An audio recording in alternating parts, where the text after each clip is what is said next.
Dans cette vidéo, on va s'intéresser aux différentes régions associées à l'équation canonique d'un cercle. Il y aura 5 régions différentes. Il y a celle de l'exemple qu'on va faire ensemble, donc c'est plus grand, strictement plus grand. Il y aurait aussi plus grand ou égal, il y aurait le plus petit, ensuite le plus petit ou égal, et finalement il y aurait l'équation. Donc on sait que pour ce qui est du cas de l'équation, disons qu'on a x2 plus y2 est égal à 49, pour prendre notre exemple, ben, l'équation canonique du cercle correspond au cercle.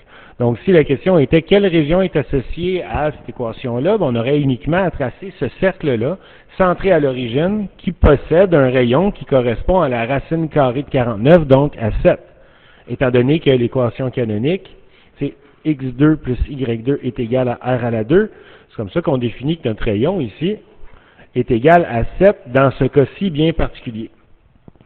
Maintenant, ce qu'on doit tracer, nous, c'est strictement plus grand. Donc, je sais que mon cercle est centré à l'origine, étant donné que mon H et mon K sont de 0, 0, et on peut prendre pour acquis que ce sera toujours le cas en ce qui nous concerne.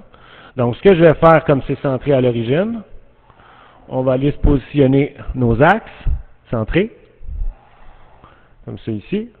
On sait que notre rayon mesure 7 unités, donc disons que je me fais un rayon de 7, 1, 2, 3, 4, 5, 6, 7, jusqu'ici, et là je suis capable d'aller tracer mon cercle, centré, avec un rayon de 7, donc ce serait environ celui-ci. Maintenant, si je veux avoir un cercle qui est en fait une région qui est plus grande que 49, en fait, x2 plus y2 est strictement plus grand que 49, ben, je le sais que je devrais choisir la région qui est à l'extérieur du cercle, et non pas à l'intérieur, mais que le cercle, lui, ne sera pas compris dans cette région-là, étant donné qu'il n'y a pas le égal en dessous du symbole d'une équation juste ici. Donc, ce que je vais faire, c'est que je vais enlever mon cercle, je vais plutôt sélectionner un cercle qui serait en pointillé, et là, je vais aller le tracer, et là, je sais que mon cercle ne fait pas partie de mon ensemble de solutions. Par contre, tout ce qui est à l'extérieur, oui. On va faire un test juste pour vérifier si, avec cette zone-là, on respecte notre inéquation. Donc, on va aller se positionner à un point XY qui est situé à l'extérieur de notre cercle. Disons, ce point-ci.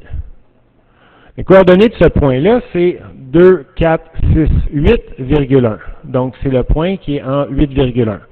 Et ce que je vais faire comme si je faisais juste considérer mon équation canonique de cercle, l'équation vraiment, qui est x2 plus y2 est égal à r à la 2. Mon x c'est 8, mon y c'est 1, et mon r à la 2 c'est 49.